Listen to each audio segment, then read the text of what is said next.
오늘은 로마서 5장 1절에서 2절 말씀으로 그리스도인의 특권이라는 제목으로 함께 말씀을 나누길 원합니다.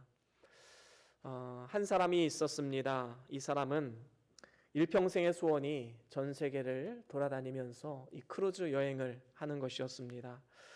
여행을 하는 것을 상상만 해도 너무나도 기쁘고 즐거운 일이었지요.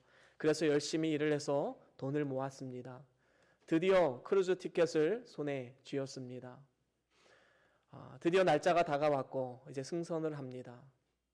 승선해서 보니 정말 천국이 따로 없습니다. 식당을 가서 보니 산의 진미가 가득하고 또 여러 가지 놀거리, 먹거리, 즐길 거리가 가득한 곳이었습니다. 하나의 거대한 도시와도 같은 곳이었지요. 그런데 이 사람은 이 모든 것을 즐길 수가 없었습니다. 왜냐하면 그 크루즈 티켓을 사느라고 돈을 다 소비해서 가진 돈이 없었기 때문이지요. 맛있는 음식을 앞에 두고도 그것을 사 먹을 수가 없었습니다. 식사 때가 되면 조용히 한 구석으로 가서 이제 가지고 왔던 통조림을 꺼내서 조용히 먹습니다. 자기 자존심 때문에 그 누구에게도 알리지 않고 이런 상황 가운데 하루하루를 보냈지요. 이렇게 하다 보니까 점점 더 배고픔에 지쳐가고 몸은 점점 말라갔습니다. 그리고 이제 여행의 마지막 날 이제 하선하기 위해서 이제 줄을 서고 있는데 한 크루즈 직원이 와서 말을 겁니다. 손님, 혹시 이 크루즈에서 뭔가 좀 불편함이 있으셨습니까? 안색이 많이 안 좋아 보이십니다. 그랬더니 이제 내릴 때가 되었기 때문에 솔직한 자신의 심정을 이야기를 합니다. 제가 사실은 크루즈 티켓 이것을 사기 위해서 돈이 하나도 없기 때문에 먹을 것을 제대로 사 먹지를 못했습니다. 그랬더니 이 크루즈 직원이 안타까운 마음으로 이렇게 얘기하는 겁니다. 손님, 그 크루즈 티켓에는 이곳에서 먹을 거리, 즐길 거리 다 포함되어 있는 가격입니다. 왜 이렇게 그 안에서 즐기지를 못하셨습니까? 사실 너무나도 안타까운 사실이지요. 물론 이러한 일들은 현실에서 나타나지 않을 것입니다. 그 나타나서도 안 되지요. 하지만 이러한 이야기를 통해서 우리가 아주 중요한 교훈을 깨달을 수 있는 것이지요. 우리가 진정으로 누려야 할 권리를 누리지 못하는 경우가 너무나도 많이 있다는 것입니다.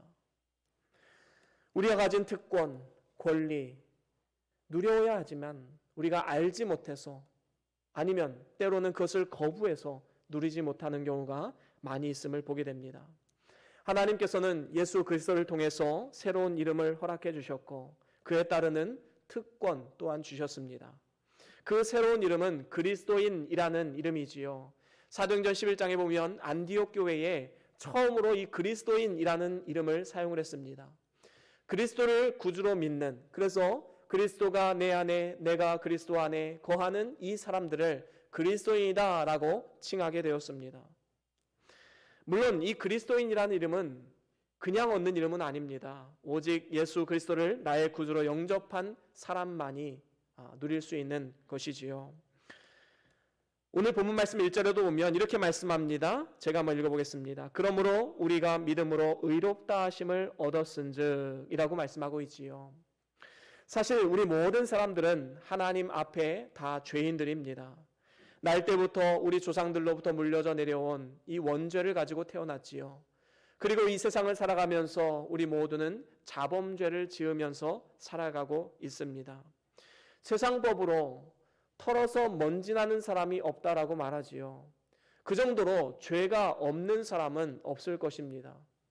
그런데 세상 법으로도 그런데 여러분, 우리를 불꽃 같은 눈동자로 우리를 감찰하시는 하나님 앞에 죄인이 아니다라고 의인이다라고 인정받을 수 있는 사람이 과연 몇 명이나 있겠습니까? 아마도 단 한 사람도 없을 것입니다. 그래서 모든 사람은 다 죄 가운데 죄의 저주와 심판을 받아 마땅한 것이지요. 하지만 하나님께서는 그의 독생자 예수 그리스도를 이 땅 가운데 보내셔서 우리의 모든 죄와 허물을 용서하시고 의를 힘입어서 하나님의 자녀로 거듭나는 이 귀한 역사를 우리에게 허락해 주셨습니다. 그래서 로마서 4장 25절에 이렇게 말씀하지요. 우리 같이 한번 읽어볼까요? 로마서 4장 25절입니다. 함께 읽습니다. 시작. 위하여 내어줌이 되고 그렇습니다. 예수님께서는 하나님의 아들이시지만 우리의 의롭다 하심을 위하여 이 땅 가운데 친히 육체로 오셔서 우리를 위해서 죄 가운데 죽으심을, 죄에 대한 저주를 당하시고 죽으심을 당했던 것이지요. 모든 죄의 값을 지불하시고 심판과 저주를 다 당하셔서 이제는 우리에게 완전한 의를 입혀주신 것입니다. 그래서 예수님으로 말미암는 이 의는 하나님 보시기에 완전 무결한 의인 것이지요. 만약에 예수님의 이와 같은 죽으심과 부활이 없었다면 어떤 사람이든지 하나님 앞에 의롭다 인정받을 사람은 단 한 사람도 없는 것입니다. 이렇게 예수 그리스도의 십자가의 대속과 부활하심으로 우리가 의인이라 인정받고 그리스도인이라는 이름을 받았는데, 우리가 만약에 그리스도인으로서 누려야 할 특권과 권리를 누리지 못하며 살아간다면 얼마나 안타까운 일이겠습니까? 마치 크루즈 티켓 안에 모든 것이 다 들어있는데 그것을 알지 못하고 누리지 못했던 이 어리석은 사람과 같은 모습인 것이지요. 그래서 사실 가장 안타까운 것은 무엇입니까? 그것은 기독교인으로서 하나님이 주신 권리를 제대로 깨닫지 못하고 하나님의 따스한 시선을 느끼지 못하고 언제나 걱정, 근심, 두려움 속에서 살아가는 사람들의 삶의 모습입니다. 우리는 이러한 삶의 자세에서 뛰쳐나와야 됩니다. 이제는 하나님 안에서 그리스도인으로서 누릴 수 있는 모든 권리와 특권을 누려야 마땅한 것이지요. 그렇다면 우리가 누려야 할 그 그리스도인의 특권이 무엇인가? 저는 오늘 여러분들과 오늘 본문 말씀을 통해서 세 가지로 함께 말씀을 나눠보기를 원합니다. 그리스도인의 특권, 첫 번째로는 하나님과 더불어 화평을 누리라라는 것입니다. 여러분, 하나님 하면 어떤 분으로 여러분들에게 떠올려지십니까? 잘못하면 어김없이 벌 주시는 두려우신 하나님이십니까? 아니면 나에게 언제나 자비와 위로를 주시는 좋으신 하나님이십니까? 사실 하나님을 생각할 때에 전자처럼 두려움 가운데 하나님을 인식하는 사람들이 의외로 많이 있음을 보게 됩니다. 그런데 사실 하나님께서 아담과 하와를 처음 창조하셨을 때 하나님과 우리와의 관계는 두려움의 관계가 아니었습니다. 아무리 하나님께서 우리와 동행하시고 또 하나님께서 우리와 함께 하시는 것을 즐거워하시며 우리와 교제를 나누기를 원했던 것이지요. 마치 친구처럼 말입니다. 마치 부모와 자녀과의 관계처럼 하나님과 우리는 아주 깊은 교감을 누리며 살아갈 수 있었던 것이지요. 하지만 하나님께서 먹지 말라는 이 선악과를 따먹음으로 인해서 어떻게 됩니까? 이제는 우리가 많은 것을 잃게 되었습니다. 하나님의 그 따스한 시선, 하나님과의 그 깊은 교제, 하나님과의 깊은 교감, 이 모든 것을 한꺼번에 잃을 수밖에 없었던 것이지요. 하나님이 싫어졌고 하나님이 간섭하는 것이 귀찮아지고 하나님을 대하는 것이 두려움 가득하게 된 것입니다. 이처럼 우리가 죄인 되었을 때에는 하나님의 존재는 두려움과 공포, 그것 자체였습니다. 이렇게 두려움과 절망에 빠진 우리 인생 가운데 예수 그리스도께서 찾아오신 것이지요. 그래서 예수님께서 우리의 죄를 위해서 십자가에 달려 죽으심을 통해서 하나님 편에서나 인간 편에서나 완벽한 이 화목제물로서 자신의 몸을 하나님 앞에 드린 것입니다. 그래서 이제는 우리가 할 수 있는 것이 무엇입니까? 예수 그리스도를 통해서 하나님과의 이 화평의 관계가 성립되게 된 것이지요. 그래서 에베소서 2장에 보면 이렇게 말씀합니다. 2장 15절 16절 함께 읽어보겠습니다. 에베소서 2장 15절 16절 시작. 원수된 것 곧 의문에 속한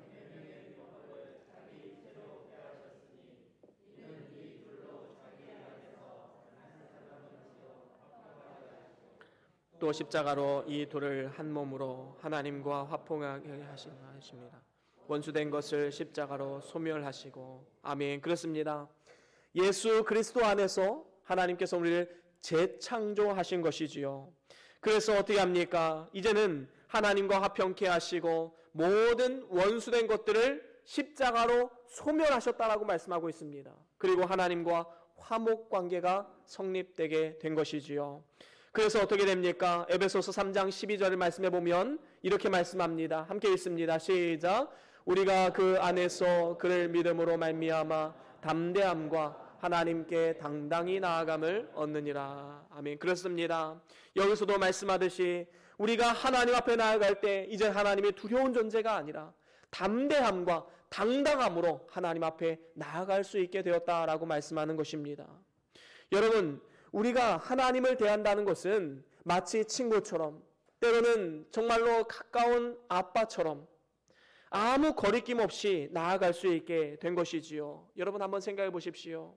이 세상 그 어떤 종교도 자신이 믿는 절대자를 향해서 아빠라고 부른다거나 친구라고 부른다거나 담대함으로 나아갈 수 있는 종교는 단 하나도 없습니다. 절대자는 언제나 두려운 존재입니다. 그래서 그의 마음을 흡족하게 하기 위해서 제사도 드려야 하고 무언가 선행을 해야 되고 또한 기도도 해야만 했습니다. 유대교가 그랬고 또 이슬람교도 그렇고 불교도 그렇습니다. 모든 무속신앙도 마찬가지지요.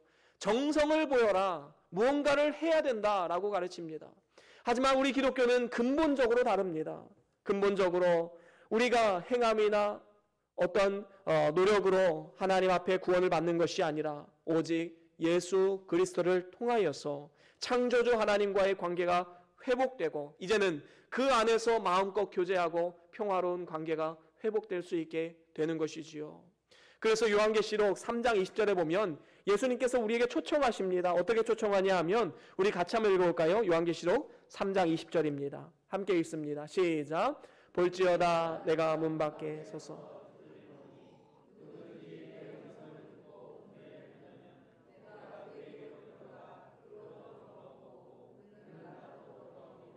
아멘. 그렇습니다. 지금 예수님께서 초청하시는 것은 어떤 초청이지요? 더불어 함께 살자라는 것입니다. 상명하복 관계가 아닙니다. 이제 인격 대 인격으로 마치 부부가 서로 사랑해서 함께 동거함이 아름다운 것처럼 하나님과 우리가 함께 살아가기를 원하는 그 하나님의 마음이 아주 자세하게 담겨져 있는 것이지요. 내가 너와 함께 더불어 먹고 마시고 즐겁게 지내기를 원한다. 하나님 오늘 우리에게 이렇게 초청하고 있는 것입니다. 그렇습니다. 이것이 얼마나 큰 축복입니까? 이제 하나님은 우리에게 더 이상 두려워야만 하는 존재가 아닙니다. 물론 하나님을 경외하는 마음이 있어야 하겠지요. 하지만 하나님이 두려워서 내가 뭔가를 하지 못한다. 이것은 잘못된 것이다 라는 것입니다. 예수님께서 십자가에 달려 죽으셨을 때 일어났던 일을 통해서 우리는 또한 확인할 수 있지요. 예수님께서 십자가에 달리신 날에 일어났던 많은 일들 중에 한 가지가 바로 성소와 지성소를 갈라놓았던 이 휘장이 찢어지는 사건입니다. 이 휘장이 위에서 아래로 찢어졌다라고 성경 분명히 기록하고 있지요. 아래에서 위로 찢었다면 사람이 찢은 것일 것입니다. 하지만 성경은 분명히 말합니다. 위에서 아래로 찢어졌더라. 하나님께서 왜 성소에 이 휘장을 찢어 놓으셨을까요? 이 휘장이란 것이 주는 의미가 있습니다. 그것은 두려움입니다. 이 휘장을 열고 그 안에 지성소로 들어간다는 것은 너무나도 두려운 일이었습니다. 이건 하나의 장벽처럼 느껴졌지요. 아무나 들어갈 수 없었습니다. 오직 대제사장이 1년에 한 번 백성들의 죄를 속하기 위해서 대속죄일에 들어갈 수 있었지요. 그 대속죄일에 들어갈 수 있었지만 그건 역시도 쉽지가 않았습니다. 대제사장은 휘장을 열고 들어가기에 앞서서 먼저 자신의 죄를 속하는 속죄제를 하나님 앞에 드려야지만 지성소에 들어갈 수 있었습니다. 그렇습니다. 이 휘장은 이 두려움의 상징이었습니다. 죄를 회개하지 않고 속죄제를 드리지 않고 그 안으로 들어가면 죽을 수밖에 없는 것이지요. 거룩하신 하나님을 대면한다는 그것 자체가 두려움이었던 것입니다. 하지만 예수 그리스도를 통해서 이 두려움의 휘장은 다 찢겨져 없어져 버렸습니다. 이제는 누구든지 그리스도 예수를 통해서 담대함과 당당함으로 하나님 앞에 나아갈 수 있게 된 것입니다. 사랑하는 우리 변동교회 성도 여러분, 이렇게 자비로우신 하나님 앞에 이제는 당당함으로 나아가십시오. 하나님께서는 때로는 우리를 징계하실 수는 있을 것입니다. 하지만 우리를 절대로 망하게는 하지 않는다라는 이 믿음을 가지고 하나님 앞에 나아가야 되는 것이지요.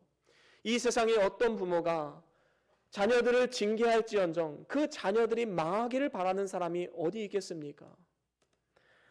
어렵고 힘든 환경 가운데서도 믿음으로 선포하십시오. 하나님은 선하시다. God is good. 하나님은 선하시다. 하나님은 나에게 가장 좋은 것을 주시는 분이시다. 여러분, 우리가 하나님의 성품을 바라볼 때 우리는 하나님이 주시는 특권과 권리를 누릴 수가 있는 것입니다. 이렇게 좋으신 하나님 앞에 날마다 당당함으로 담대함으로 나아가서 화평을 누리시고 하나님 주시는 위로와 축복을 받아 누리시는 저와 여러분들의 복된 삶이 다 될 수 있기를 주의 이름으로 간절히 축원합니다. 그런가 하면 두 번째로는 그리스도인의 특권 두 번째는 세상 그 무엇으로도 끊을 수 없는 은혜의 법 안에 있음을 우리는 반드시 기억해야 되는 것입니다. 오늘 본문 말씀 2절 말씀을 우리 다시 한번 읽어볼까요? 오늘 본문 2절입니다. 함께 읽어보겠습니다. 시작.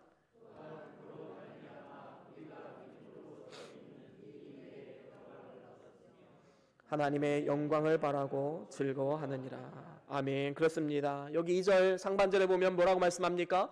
그로 말미암아 우리가 믿음으로 서 있는 이 은혜에 들어감을 얻었다라고 말씀하고 있습니다.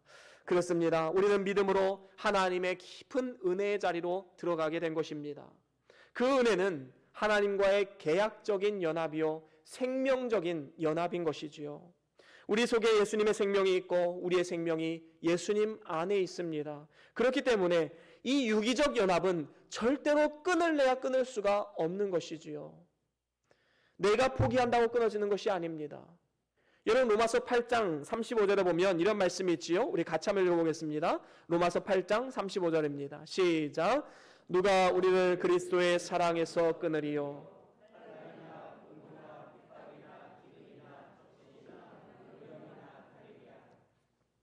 아멘. 그렇습니다. 우리에게 오는 모든 어려운 상황들이 우리를 그리스도의 사랑에서 끊어내려고 계속해서 우리를 공격해 오지만 절대로 끊어지는 것이 아닙니다. 왜냐하면 우리가 먼저 하나님을 사랑한 것이 아니라 하나님이 먼저 우리를 사랑하셨기 때문인 것이지요. 우리가 손을 놓는다 할지라도 하나님은 그 강하신 팔로 우리를 붙잡고 우리의 삶을 인도해 주시는 것입니다. 그래서 요한복음 10장 28절에 이렇게 말씀하지요. 내가 저희에게 생명을 주노니 영원히 멸망치 아니할 것이요 저희를 내 손에서 빼앗을 자가 없느니라. 그 어떠한 것도 하나님의 손에서 우리를 빼앗아갈 자가 없다라고 분명히 선포하며 말씀하고 있는 것입니다. 여러분, 우리가 열심히 믿을 때는 내가 천국 갈 수 있을 것 같다라고 생각하면서 또 열심히 떨어지게 되면 내가 혹시 지옥 가는 거 아닌가, 이런 두려움이 찾아올 때도 있지요. 믿음이 좋다라고 말하는 분들도 이렇게 이야기하는 분들이 간혹가다 있음을 보게 됩니다. 이것은 하나님이 우리에게 주시는 특권이 무엇인지 모르기 때문에 오는 두려움인 것이지요. 우리는 은혜의 법 아래에 있는 사람들입니다. 그래서 정확히 말하면 죄를 지어도 우리는 지옥에 가지 않습니다. 하지만 그렇다고 해서 성경이 죄를 짓는 것에 대해서 장려한다거나 이것이 옳다라고 말하는 것은 절대로 아닌 것이지요. 로마서 6장 14절 15절에 이렇게 말씀합니다. 우리 같이 한번 읽어볼까요? 로마서 6장 14절 15절 시작. 죄가 너희를 주관치 못하리니 이는 너희가 법 아래 있지 아니하고 은혜 아래 있음이니라. 그런즉 어찌하리요? 우리가 법 아래 있지 아니하고 은혜 아래 있으니 죄를 지으리요? 그럴 수 없느니라. 아멘. 그렇습니다. 죄를 지어도 지옥에 가지 않기 때문에 마음껏 죄를 지어도 된다. 이것은 성경의 원리와 너무나도 맞지 않는다라는 것이지요. 결단코 그럴 수 없다라고 말하고 있습니다. 하나님께서 우리를 사랑해서 죄를 없애시려고 독생자를 내어주셨는데 우리가 어떻게 그 사랑을 생각할 때에 다시금 죄 가운데 빠질 수 있단 말입니까? 우리는 날마다 회개하고 하나님 앞에 자복하며 우리의 삶을 돌이켜야 하는 이유가 무엇입니까? 예수님의 그 사랑을 생각하면 생각할수록 우리가 어떻게 하면 하나님의 기쁨이 되는 삶을 살아갈 수 있을까? 이 고민이 우리의 삶 가운데 있을 수밖에 없기 때문인 것입니다. 그렇습니다. 우리가 죄를 지을 때 성령께서 탄식하시고 근심하시고 예수님을 재차 십자가에 못 박는 일인데 우리가 어떻게 다시금 죄 가운데 빠질 수가 있겠습니까? 요한복음 8장 32절에 보면 이렇게 말씀합니다. 진리를 알지니 진리가 너희를 자유케 하리라. 여러분, 진리는 우리를 자유케 합니다. 하나님 안에서 참 자유함을 누리지요. 하지만 그 자유함이 방종함으로 연결돼서는 안 된다는 것이지요. 자유가 있기 때문에 마음대로 해도 된다? 여러분, 그것은 진정한 자유를 누리는 것이 아닙니다. 우리가 참 자유함이 있지만 우리의 선택을 통해서 하나님 주시는 착한 양심을 따라 선택하는 것, 이것이 바로 하나님 주시는 특권과 권리를 누리는 것이지요. 그래서 하나님께서 우리에게 주신 권리, 하나님의 은혜의 법 아래 우리가 거한다는 것은 우리 스스로의 의지를, 다시 말하면 자유의지를 가지고 스스로 하나님이 원하시는 길을 선택하여 나아간다는 것, 이것이 바로 하나님 주시는 권리를 누리는 것입니다. 하나님께서는 우리를 로봇과 같이 창조하지 않으셨습니다. 우리에게 프로그램을 세팅해 놓고 너 이렇게 살아야 돼, 이렇게 살지 않으면 너 죽어, 이렇게 하나님은 우리를 인도하시는 분이 아니다라는 것이지요. 우리에게 자유의지를 주십니다. 그리고 스스로 선한 양심을 따라 살아가는 이러한 삶의 자세를 통해서 하나님은 흡족해 하시고 기뻐하시는 분이심을 반드시 기억해야 됩니다. 여러분, 우리가 스스로 선택할 수 있다는 것이 얼마나 큰 축복인지 알아야 됩니다. 오늘날에도 많은 국가들이 자기 스스로 선택할 수 없는 자유의지가 주어지지 않는 이러한 국가에 살아가는 많은 사람들이 있습니다. 여러분, 우리가 스스로 선택해서 나의 진로를 결정하고 나의 배우자를 결정하고 내가 스스로 선택해서 하루하루를 살아갈 수 있다는 것, 우리가 얼마나 큰 은혜요 축복인지 우리는 반드시 깨달아야 되는 것이지요. 하나님께서 오늘 우리에게 이렇게 말씀하십니다. 아무개야, 내가 너 정말 바쁜 거 알아. 내가 정말 너 힘들고 어려운 상황 가운데 있는 거 안단다. 그런데 네가 모든 것을 다 되찾아주고 이 시간 하나님을 예배하기 위해서 이 자리에 나와왔구나. 내가 너의 삶을 통해서 참 기뻐한단다. 하나님 오늘 우리에게 이렇게 말씀하시는 것입니다. 우리의 선한 양심을 따라서 하는 우리의 모든 선택을 통해서 하나님은 기뻐 받으신다라는 것이지요. 은혜의 법 아래 있으면 자발적인 순종과 헌신의 자리로 나아갈 수밖에 없는 것입니다. 사랑하는 우리 변동교회 성도 여러분, 우리가 하나님의 은혜의 법 아래 있음을 반드시 기억하십시오. 하나님의 우리를 향한 그 사랑은 이 세상 그 어떠한 것도 끊을 수 없는 놀라운 사랑입니다. 그리고 이 은혜를 우리가 진정으로 깨달았다면 이제는 그 은혜를 우리가 배반치 말고 우리 스스로 선한 양심을 따라 선택해야 할 것입니다. 이것이 바로 자발적인 순종이고 하나님이 주시는 특권을 누리는 하나의 방편임을 우리는 반드시 기억해야 할 것입니다. 그런가 하면 우리가 마지막으로 그리스도인의 특권 세 번째로는 영원하신 하나님의 영광을 바라고 즐거워해야 된다는 것입니다. 여러분, 오늘 본문 말씀 2절 마지막에 보면 이렇게 말씀하지요. 하나님의 영광을 바라고 즐거워하느니라 라고 말씀하고 있습니다. 여러분, 이 특권은요, 세상이 줄 수도 없고 세상이 알 수도 없고 세상이 빼앗을 수도 없는 특권입니다. 반면에 이 세상이 주는 즐거움은 무엇이지요? 그것은 잠깐이고 얼마 안 있으면 사그라드는 즐거움입니다. 잠언에 보면 우리 인생의 즐거움에 대해서 아주 정확하게 꿰뚫고 있는 말씀이 한 구절 있습니다. 우리 같이 한번 읽어볼까요? 잠언 14장 13절입니다. 다 같이 함께 읽어보겠습니다. 시작. 웃을 때에도 마음에 슬픔이 있고. 그렇습니다. 우리는 지금 웃고 있는데도 우리 마음속엔 여전히 슬픔이 있습니다. 근심과 걱정이 있지요. 또한 우리 삶 가운데 즐거움이 있다 하더라도 그것은 언젠간 끝이 있습니다.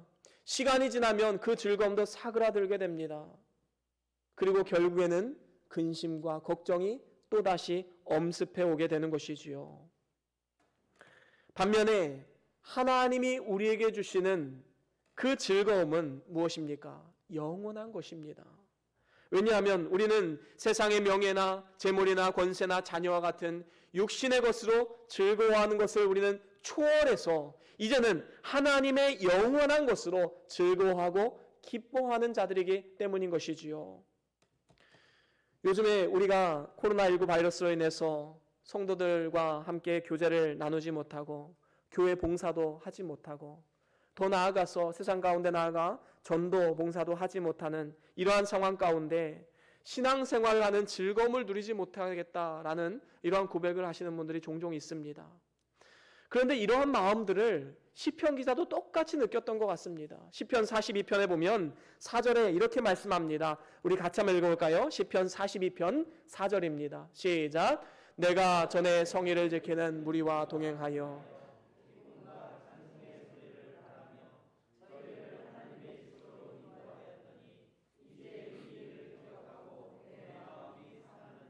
그렇습니다. 지금 시편 기자의 마음이 어떻습니까? 이전에 하나님을 함께 예배하고 함께 주의 성전에 나와 봉사하고 함께 교제를 나누었던 이 모든 것을 추억하면서 마음이 상해버렸습니다. 너무나도 안타까운 마음이 드는 것이지요. 아마도 저와 여러분들의 마음이 아닐까 생각이 됩니다. 이러한 상황 가운데 그 다음 절에 하나님 어떻게 위로하십니까? 5절 말씀 같이 한번 읽어보겠습니다. 시작. 내 영혼아 네가 어찌하여 낭망하며 어찌하여 내 속에 불안하여 하는고.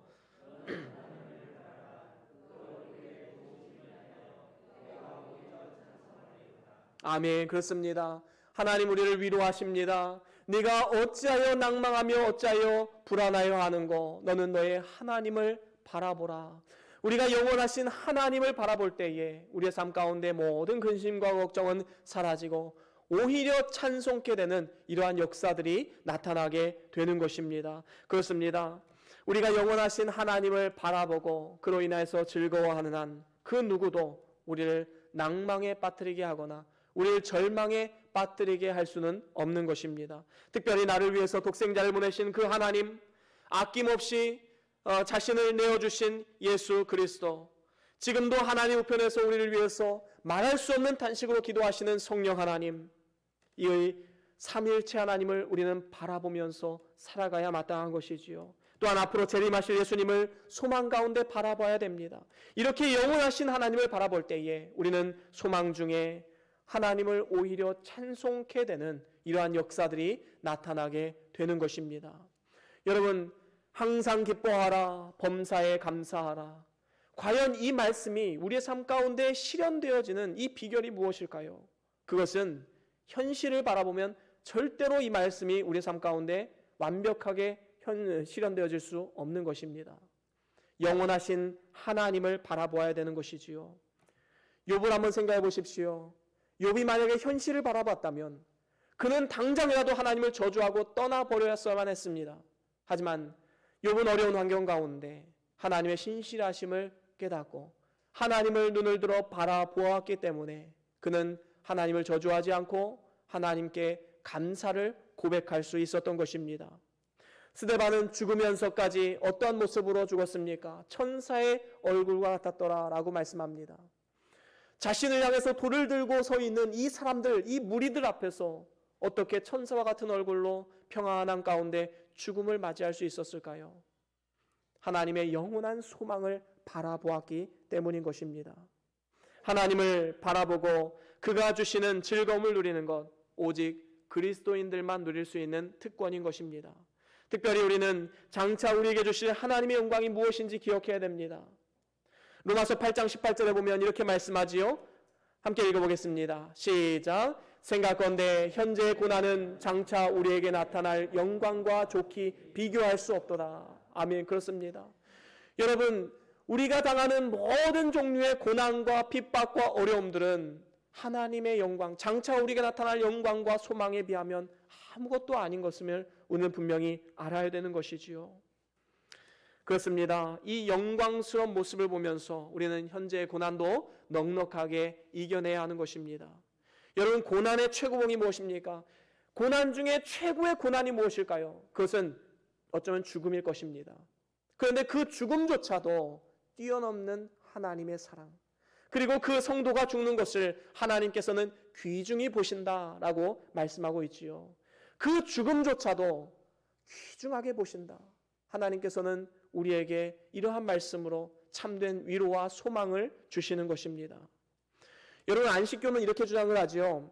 우리가 죽으면 그 영혼도 무덤 속에 갇혀 있다가 예수님이 재림하시면 같이 부활하게 된다. 무덤에서 부활하게 된다라고 가르칩니다.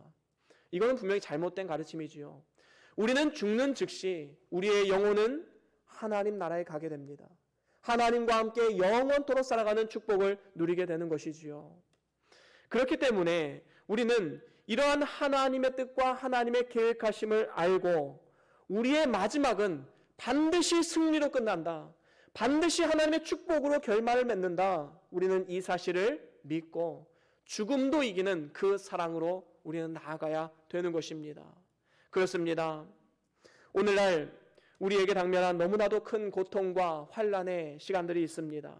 하지만 우리가 그 환경만 바라보고 낙심치 않는 이유가 무엇입니까? 그 뒤에서 역사하시고 섭리하시는 하나님의 손길을 볼 수 있는 영안이 열려져 있기 때문인 것이지요.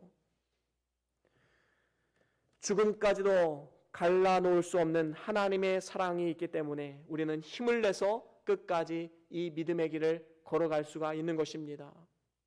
한 성도님께서 사랑하는 사람을 먼저 떠내보내시고 그분이 저에게 이런 고백을 하셨습니다. 목사님, 제가 일평생 가장 잘한 일은 예수님 믿은 것이었습니다.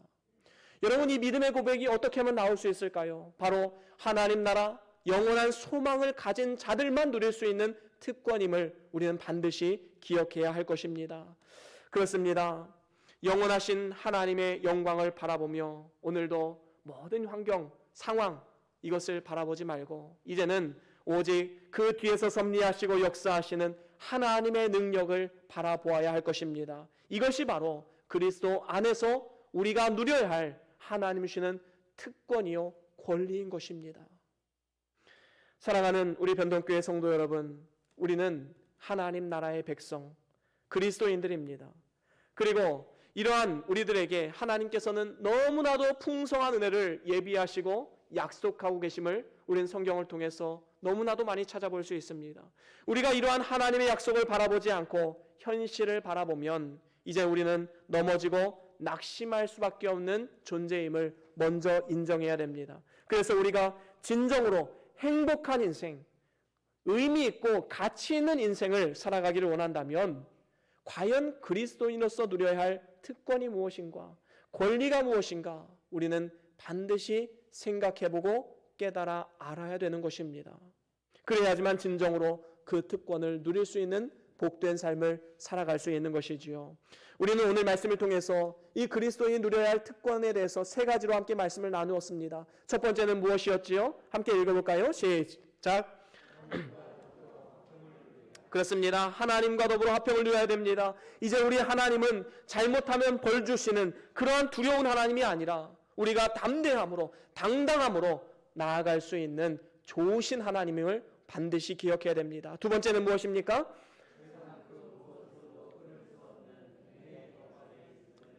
그렇습니다. 세상 그 무엇으로 끊을 수 없는 은혜의 법 아래에 있는 사람들입니다. 우리는 하나님의 은혜의 법 안에서 참 자유함을 누리는 사람이지요. 하지만 그 자유함이 방종함에 이르지 않고 우리 스스로 자유의지를 가지고 하나님을 선택하고 하나님이 원하시는 길을 선택하는 것, 이것을 하나님은 기쁘게 받으시는 것입니다. 이렇게 자유롭게 선택할 수 있는 것 또한 우리가 누려야 할 특권이요 권리임을 기억해야 되는 것이지요. 세 번째는 무엇입니까? 그렇습니다. 하나님의 영광을 바라보십시오. 힘든 상황과 환경을 바라보지 마시고 그 가운데 우리가 바라야 할 것, 영원하신 하나님, 그가 주시는 하나님의 영광인 것입니다. 그럴 때에 우리는 세상이 줄 수 없는 참된 즐거움을 누릴 수가 있게 되는 것입니다.